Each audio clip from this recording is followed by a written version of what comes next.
मैं बिस्तर से उठा। अचानक छाती में दर्द होने लगा। मुझे हार्ट की तकलीफ तो नहीं है? ऐसे विचारों के साथ में आगे वाली बैठक के कमरे में गया। मैंने देखा कि मेरा पूरा परिवार मोबाइल में व्यस्त था।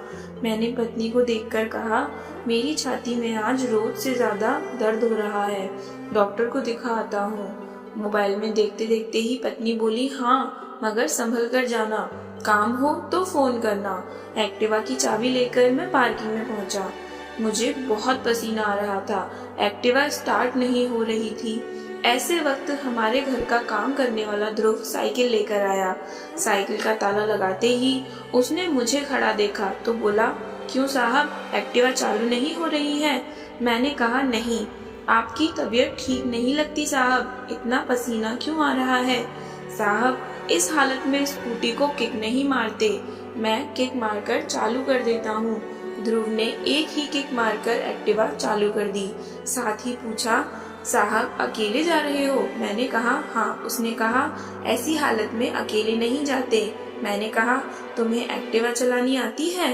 साहब गाड़ी का लाइसेंस भी है। चिंता छोड़कर बैठ जाओ। पास ही एक अस्पताल में हम पहुँचे। ध्रुव दौड़कर अंदर गया और व्हील चेयर ले आया। साहब चलना नहीं, इस कुर्सी पर बैठ जाओ। ध्रुव के मोबाइल पर लगातार घंटियां बजती रहीं। मैं समझ गया कि फ्लैट में सबके फोन आते होंगे कि अब तक आया क्यों नहीं। तो उसने आखिर किसी को कह दिया कि आज नहीं आ सकता। ध्रुव डॉक्टर के जैसे ही व्यवहार कर रहा था। उसे बगैर बताए ही मालूम हो गया कि साहब को हार्ट की तकलीफ है। लिफ्ट में से व्हीलचेयर आईसीयू की तरफ ले गया। डॉक्टर ने मेरी तकलीफ सुनकर शीघ्र सारे टेस्ट किए। डॉक्टर ने कहा, आप समय पर पहुंच गए हो। इसमें भी आपने व्हीलचेयर का उपयोग किया, वह आपके लिए बहुत फायदेमंद रहा। अब किसी की राह देखना आपके लिए बहुत हानिकारक है। इसीलिए बिना देर किए हमें हार्ट का ऑपरेशन करके आपके ब्लॉकेज को जल्दी ही दूर करना होगा। इस फॉर्म पर आपके स्वजन के हस्ताक्षर की जरूरत है। डॉक्टर ने ध्रुव की ओर देखा। मैंने कहा, बेटा दस्तखत करने आते हैं? उसने कहा, साहब इतनी बड़ी जिम्मेदारी मुझ पर ना डालो। मैंने कहा, बेटे तुम्हारी कोई जिम्मेदारी नहीं है, तुम्हारे साथ भले ही लहू का संबंध नहीं है, फिर भी बगैर कहे तुमने अपनी जिम्मेदारी पूरी की। वह जिम्मेदारी हकीकत में मेरे परिवार की थी। एक और जिम्मेदारी पूरी कर दो बेटा। मैं नीचे सही करके लिख दूंगा कि मुझे कुछ भी होगा तो जिम्मेदारी मेरी है। ध्रुव ने सिर्फ मेरे कहने पर ही हस्ताक्षर किए हैं, बस अब। और हाँ, घर पर फोन लगाकर खबर कर दो। बस उसी समय मेरे सामने मेरी पत्नी का फोन ध्रुव के मोबाइल पर आया और शांति से फोन सुनने लगा। थोड़ी देर बाद रुककर बोला, मैडम आपको पगार काटना हो तो काट देना, निकालना हो तो निकाल देना, मगर अभी अस्पताल में ऑपरेशन शुरू होने के पहले पहुंच जाओ। हाँ मैडम, मैं साहब को लेकर अस्पताल आया हूँ। डॉक्टर ने ऑपरेशन की तैयारी कर ली है और राह देखने की कोई जरूरत नहीं है। मैंने कहा, बेटा घर से फोन था? हाँ साहब, मेरे मन में पत्नी के बारे में सोचा कि तुम किसी की पगार काटने की बात कर रही हो और किसको घर से निकालने की बात कर रही हो।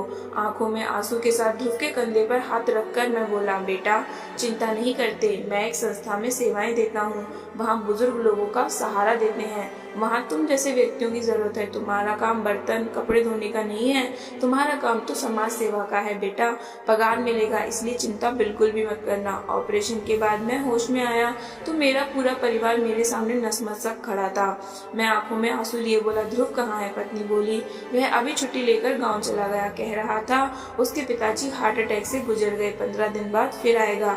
अब मुझको समझ में आया कि उसको मेरे अंदर उसका बाप दिख रहा था। हे प्रभु, मुझे बचाकर आपने उसके पिता को उठा लिया। पूरे परिवार हाथ जोड़कर नतमस्तक माफी मांग रहा था। एक मोबाइल की लत एक व्यक्ति को अपने दिल से कितना दूर तक ले जाती है, वह परिवार देख रहा था। यही नहीं, मोबाइल आज घर घर के कारण भी बन गया है। बहुत छोटी छोटी बातें तुरंत बहू अपने माता पिता को बताती है। माँ की सलाह पर ससुराल पक्ष के लोगों से व्यवहार करती है, जिसके कारण वो 20 साल में भी ससुराल पक्ष के लोगों से नहीं जुड़ पाती। ध्रुव भाई आपके क्या लगते हैं? मैंने कहा, डॉक्टर साहब कुछ संबंधों के नाम या गहराई तक ना जाए तो ही बेहतर होगा, उससे संबंध की गरिमा बनी रहेगी। बस मैं इतना कहना चाहता हूँ।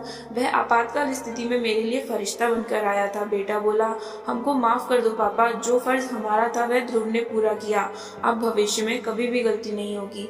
पापा, बेटा, जवाबदारी और नसीहत लोगों को दिल देने के लिए ही होती है। जब लेने की घड़ी आए तब लोग बंगले झांकने लगते हैं या ऊपर नीचे हो जाते हैं। मोबाइल की लत ने लोगों को गुलाम बनाकर रख दिया है। अब समय आ गया है कि उसका उपयोग सोच समझ कर करें, नहीं तो परिवार, समाज, राष्ट्र को उसके गंभीर परिणाम भुगतने पड़ेंगे और उसकी कीमत चुकाने के लिए तैयार रहना पड़ेगा। यह कहानी सत्य घटना पर आधारित है। अगर वीडियो पसंद आए तो वीडियो को लाइक करें, शेयर करें, चैनल पर नए हो तो सब्सक्राइब करें।